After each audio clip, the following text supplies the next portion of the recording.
Pakistani Prime Minister Imran Khan will face a vote of no confidence on Saturday. Could he lose his job, and what could this mean for Pakistan and the region? Hello, I'm Ahmed, and this is The Heat.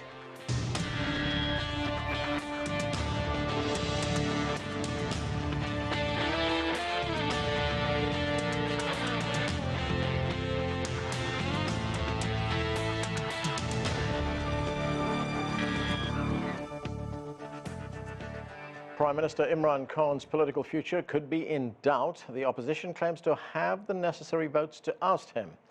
Imran Khan avoided a previous no-confidence vote by dissolving parliament and calling for snap elections. But this Thursday, the country's Supreme Court ruled the move unconstitutional. Parliament was restored and the no-confidence vote is scheduled to go ahead on Saturday. Today, history has changed its course, and the topmost court of Pakistan has given a ruling not only in favor of the sanctity and supremacy of the Constitution, but also to preserve the honor of 220 million people of Pakistan. The Prime Minister, however, accusing the opposition of being part of a foreign conspiracy to remove him from power. To discuss the situation in Pakistan, let's bring in our panelists. Zoon Ahmed Khan is a research fellow at the Center for China and Globalization. She joins us from Beijing. Here in Washington, D.C., Marvin Weinbaum is Director of Afghanistan and Pakistan Studies at the Middle East Institute. From Fairfax in Virginia, Syed Mohammad Ali is an adjunct professor at Georgetown University. And Shuja Nawaz is a distinguished fellow at the South Asia Center at the Atlantic Council and author of the book The Battle for Pakistan, the Bitter U.S. Friendship and a Tough Neighborhood. He joins us from Alexandria in Virginia. Welcome to all of you. And Shuja Nawaz, let me start with you. These developments come at a crucial time for Pakistan. The country's economy is struggling. It's an unstable or unstable neighborhood right now in the area with the withdrawal of the United States from Afghanistan. And of course, there's the war in Ukraine right now. So is the country headed for a period of political turmoil? Yes, I think it may, although the Supreme Court has restored confidence in the Constitution of Pakistan. So we should be grateful for that. Economically, the country is in a very deep hole. That was pronounced by the pandemic, as well as the war in Ukraine and the Russian invasion and the global inflation, which has reached Pakistan also. And because of the lack of governance of the ruling party, was allowed to get out of control through deficit financing. So Imran Khan was facing an uphill task even before the vote of no confidence went against him, and now the Supreme Court, in a 5-0 verdict, has basically constrained his ability to do anything other than go back to Parliament on Sunday and see if he's either voted in or out of power as Prime Minister. Zoon, this was a key decision by the Pakistan Supreme Court, which could see Imran Khan removed from office. The court overruled the decision to dissolve Parliament, which means, of course, that no confidence vote can go through. What is your assessment of where this leaves Pakistan politically right now? Well, firstly, Anand, thank you for having me. And just like Shuja Nawaz also mentioned, it is definitely, it doesn't seem to be a very stable situation. However, that said, with the confidence restored in the Constitution, the outcome of this vote of no confidence will determine how we move forward. So right now, obviously, this past month, we have seen that different parties are choosing to align with either the PDM or the PTI. So if in case Imran Khan is voted out, that would mean that the new setup will either be able to call elections or they can continue up until the next election, which is scheduled for August 2023. And in the case Imran Khan stays, then he can continue in power till 2023. I think the biggest issue right now is that we have seen both sides making great accusations against each other. Article 5 and Article 6 both are to be taken quite seriously. And this kind of polarization is something that needs to be addressed. So my perspective as a Pakistani is that whatever the outcome of the no confidence motion, there needs to be dialogue between the political parties to really address the differences they have and not lead the country towards greater polarization. Now, Zoon, this is a vote which is taking place in Parliament. But does the Prime Minister have the support of the Pakistani people? This is something, so there was recently a poll by Gallup Pakistan, which said that over 60% do have confidence in Imran Khan. However, over 60% also said that they don't believe in this foreign conspiracy, that there has been an attempt for regime change. And more people think that inflation is a bigger issue in the country than corruption is, according to that poll. So we still cannot ascertain, that said, whether or not Imran Khan has the support of a majority of the people, because how these polls are conducted is also scrutinized and can be questioned.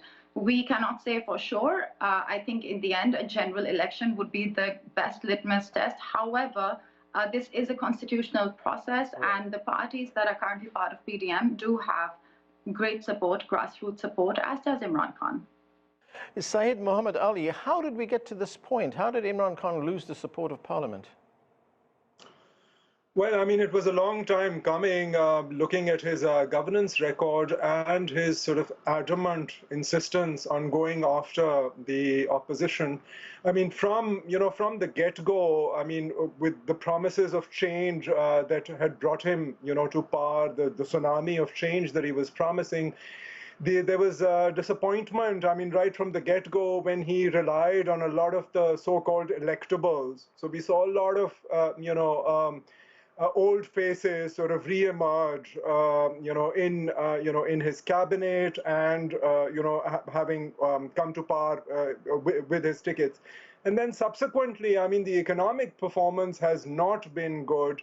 He has tried, in that populist strain, in the Pakistani version of it, to increasingly come up with this sort of anti-imperialist agenda, which has also, not done him service and not done the country service, where it is currently in a sensitive geostrategic flux, if you will, and it needs to sort of, maintain a balance. So there's been a lot which has led to this sort of erosion of trust and increasing sort of disappointment in the PTI government. Marvin Weinbaum, of course, Imran Khan will now be fighting for his political life, but he's blaming external forces for his downfall. Let's listen to what he said at a recent rally. Let me openly take the name of America. This conspiracy has been carried out in connivance with America. But I want to know, what does America have against me? I have never been anti-America. So, Marvin, Imran Khan believes that the United States is behind this effort to oust him. I mean, is there any credence to that whatsoever? Well, first of all, he has been anti-American. We can give any number of incidents where he's used with his rhetoric as well as behavior to indicate that he has a great deal of animosity toward the United States. Of course, he doesn't say that, but his actions and his words also we're able to ascertain that. He's really taking a page out of an old playbook, which has been used, not just in Pakistan, but elsewhere.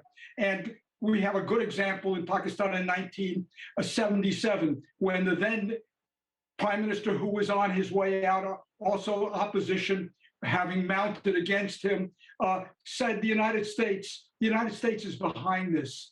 It serves their purpose to be able to say that there are these foreign hands which somehow have been able to corrupt, in this case, the politicians of the country. And let me just say in this regard that the politicians that have been part of the network of parties, 10 parties, which have unified against him, didn't need any U.S. assistance to be able to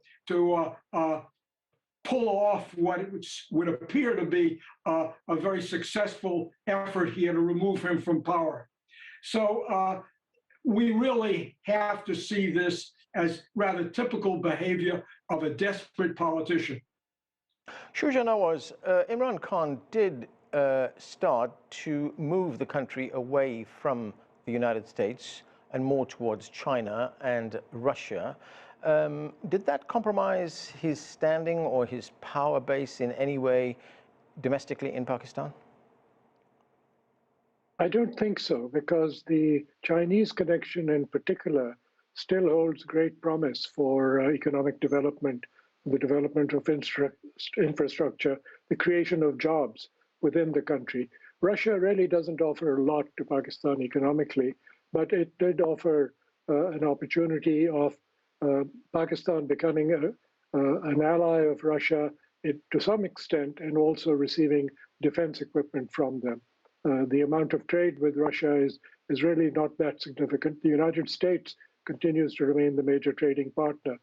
But to go back to what led to his downfall, and I think we need to put this front and center, was the fact that he lost the confidence of his patrons, which was the Pakistan Army and the Army Chief, General Bajwa, with whom he had differences on policy issues vis-a-vis India, also the relationship with the United States, so foreign policy issues. And then he also disagreed with him on his appointment of, Bajwa's appointment of a Director General of the Inter-Services Intelligence, and created an embarrassing situation for the Army Chief by saying that he would retain his old DGISI while he interviewed the candidates that Bajwa had sent, and then ended up selecting the one that Bajwa had appointed. So that, and the fact that the military told everyone in the country politically that they were going to be neutral in this effort, meant that people that wanted to move away from him and didn't want to annoy the military at any point did move away and move to the opposition. Shuja, we do know that the Pakistan military exercises a great deal of influence politically in the country, but how would they have exercised, how would they have pressured Imran Khan under these circumstances? Well, as they pressured the electorate selectively during the elections, where potential candidates who were running in the last election were given the option of either being independent or going over to Imran Khan or not running at all. There were many reports of this instance taking place, particularly in the Punjab and in central Punjab in particular, with the large constituencies. That created a whole bunch of people who either became independents and then waited for the results. And once the results came out in favor of Imran Khan's party, they then declared their allegiance to him and helped him form a coalition of majority members of the National Assembly. So once that relationship ended, then those people who have been traditionally political turncoats and who go with whichever the political bandwagon is on the up and up, they were now free to move to the opposition. Syed Mohammad Ali, the Pakistan military, as I said, has had enormous influence in Pakistan, but will they play the role of kingmaker again now to decide where the country goes from here? I don't know if they will. I mean, if history is a lesson, I mean, right from the get-go, I mean, from Ayub Khan to Zia and Musharraf, I mean, those two military regimes, of course, and even the Ayub regime to a large extent had a lot of international backing, right? So it's those. That in itself is interesting how sort of, you know, the history of authoritarianism in Pakistan has had, because of various geostrategic reasons, external support. And it seemed that, you know, this new formula, this hybridization model, right, where the establishment had not come to the fore, but there was clear support, right, and the manner in which sort of the earlier democratic government was packed up, right, and how the role kind of the judiciary had also played in that process had raised a lot of sort of disenchantment, if you will. But that being said, you know, we have had Pakistan has not had any prime minister complete their term, their 5-year term. not in the PPP government, not in the PML government, and now not in the PTI government. However, the military has not come to the fore directly in these past 15 years almost. And, one hopes that, now that the judiciary has kind of done away with this doctrine of necessity, which in the past had been used to endorse sort of authoritarian military regimes, that there's a sense in the country that while there'll be political turmoil for now, I mean, this is a step in the right direction in terms of the democratic process. And, the judiciary having taken a stance against a very unconstitutional move by the Prime Minister, which could subsequently have given leeway to anyone who's running the government to completely bypass the Constitution. So this is a step certainly in the right direction. Yeah. And, and one hopes that the military will, cede more space to civilian governments in the future. Zoon, it's highly likely that Imran Khan will lose that no-confidence vote this weekend in Pakistan, which effectively puts him out of office. But what does that mean for him personally? Is he now in the political wilderness, possibly the end of his political career? Well, the way I think I'll try. So the last thing Prime Minister Imran Khan has said is that he will fight for Pakistan till the last ball. I think there's still, while there is, as the other panelists say, a lot of disenchantment and also maybe disappointment given the economic situation. Obviously, there are global reasons for that, but there is disenchantment. At the same time, there is still a strong support from some people and some very high-profile people as well. So I don't see that personally for now as an end to his political career. It really depends on moving forward. We still have more than a year before the next general election, 2023. So it is possible for him to bounce back, but it may take a lot more effort if he loses this vote.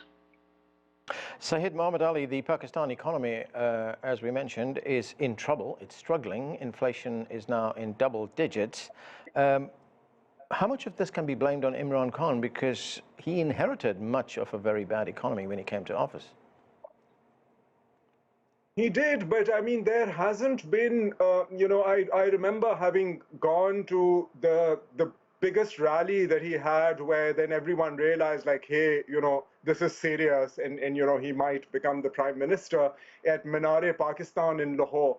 And there he was sort of, besides talking about corruption and the need for sort of, accountability and meritocracy, he was also talking about the fact that, every time that Pakistan depreciates, its rupee, it sees, its debt balloons, right? And he was sort of rallying against the IMF, but now if you look at sort of, how, the people in key positions, right? So, I mean, that's what I meant, sort of not only by the electables, but I mean, he hasn't had particular foresight which has been progressive.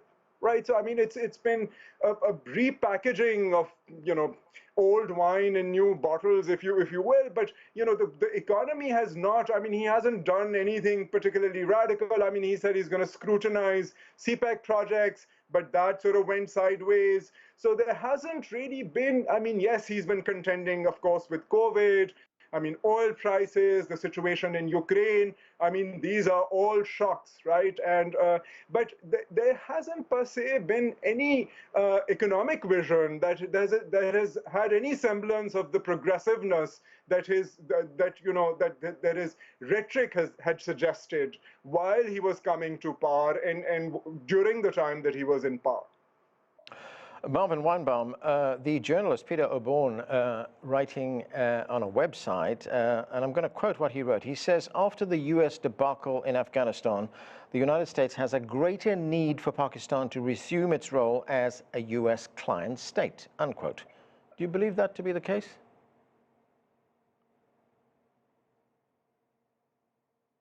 Marvin, can you hear me?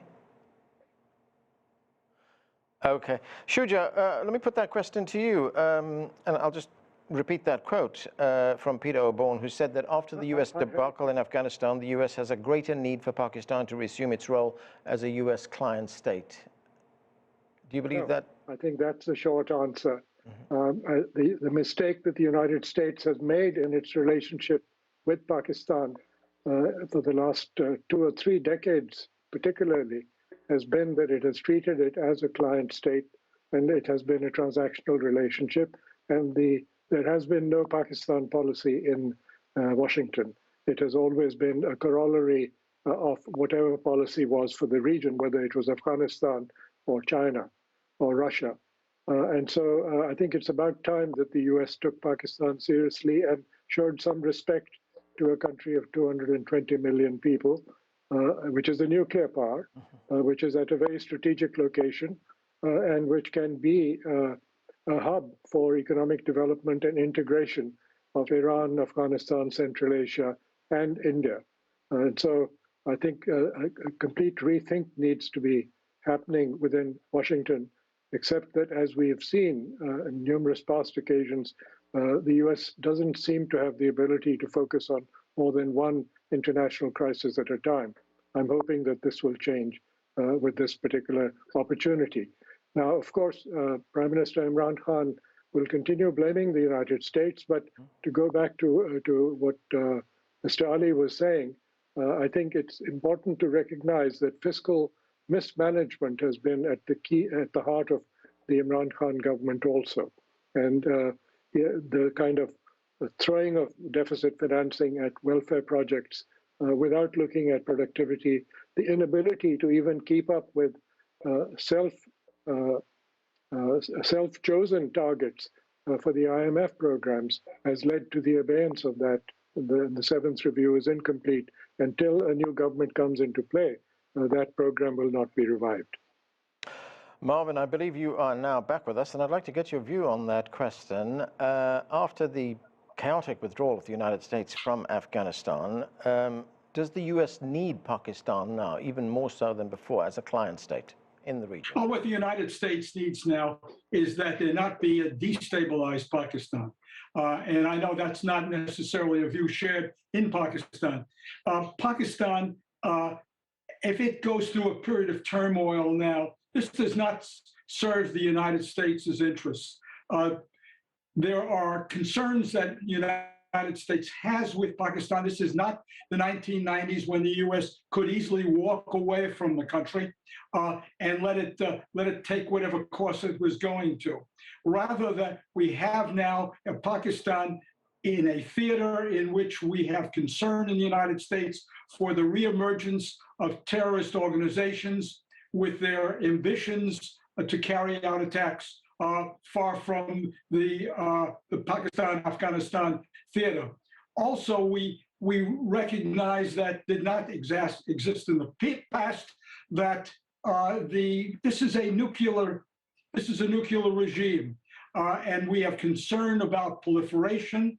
We have also concern that the India-Pakistan relationship does not deteriorate to the point where there's the danger here of armed conflict between the two parties and the resort to weapons of mass destruction.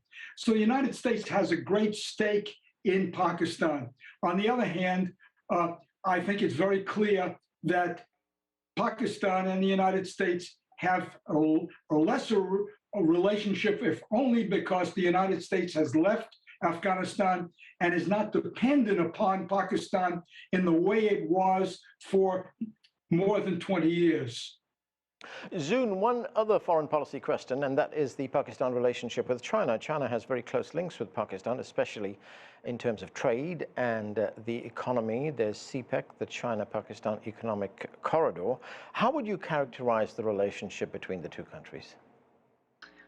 Well, Anand, I think this is definitely one relationship that has been consistent throughout. And of course, since 2015, since CPEC was actually announced, and since then we have gone from phase 1 to phase 2. We have seen gradually that, of course, major investments are coming in from China to Pakistan. They are creating jobs. That said, as we are entering phase 2, which was more about business-to-business collaborations, investors coming in, really having, utilizing that infrastructure that was developed in the first phase. But because of COVID, because of various factors, that kind of takeoff of the second phase did not happen. So the relationship overall, which is also a very holistic relationship, the government-to-government relations are great. Shah Mahmood Qureshi was just recently in Anhui meeting Wang Yi, and Wang Yi came to Pakistan for the OIC. So on the political level, of course, the relationship is consistent. It has always been. It is strong, strategically as well. And as far as the economy goes, as far as the speed with which we wanted to see phase two take off, obviously that hasn't been achieved, and that there are various factors to account for it. So I would say it is a stable relationship and a consistent relationship.